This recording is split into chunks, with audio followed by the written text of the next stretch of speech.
In this video, we're going to talk about a different type of limit order, and it's going to be a stop loss. So let me show you exactly how that works.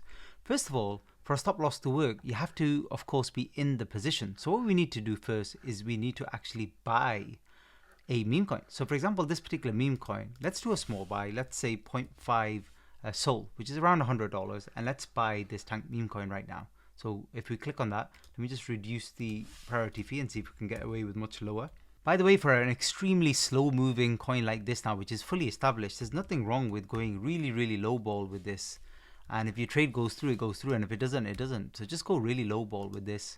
That way you're just paying less fees, obviously.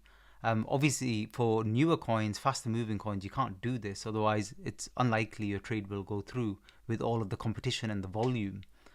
So this has gone through, yeah, with those tiny fees there, it's gone through. So you can even test lower if you want to. The less you pay on fees, obviously, the better. Now, how do we set up a stop loss? We're again on limit.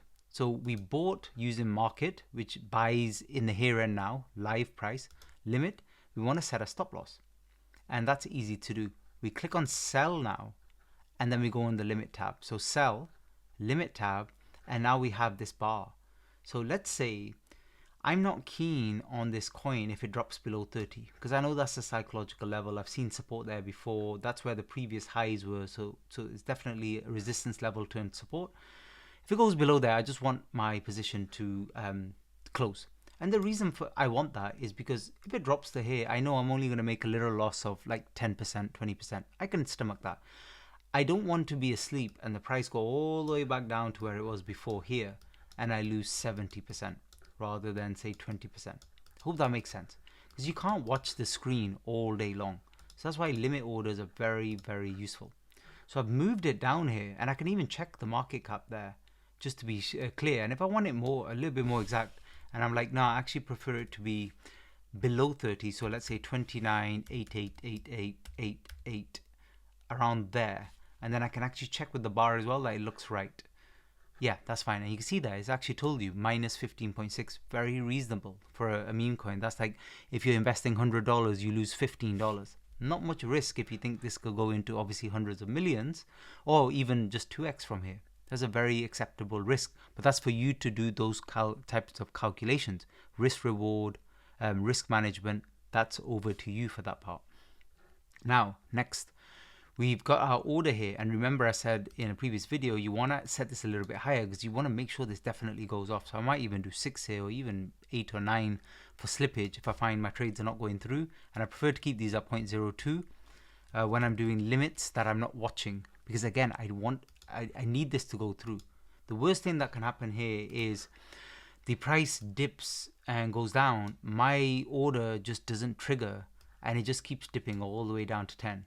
And I wake up the next day and I was like, well, thank God for that, you know. I managed to get out of position, but then I have a look and my position's still active because it didn't trigger.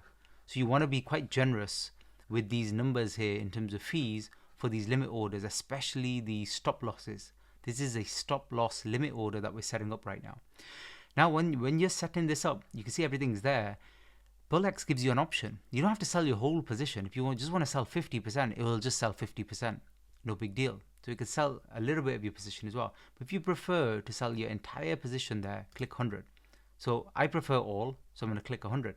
And what's really cool is Redbox illuminates, but it even tells you what you'll sell for, which is really useful. So I know I bought this for 0.5. I know I'm going to sell for 0.42. I can sleep well knowing no biggie. I take a loss of 0.08. That's worth it. If this runs from here, that's worth it for my risk. So we've got everything set up. So sell button, then limit, then decide the level either by typing in or moving the bar if you want to as well, and then set your fees and then click the button. And now this changes to sell below 29.89.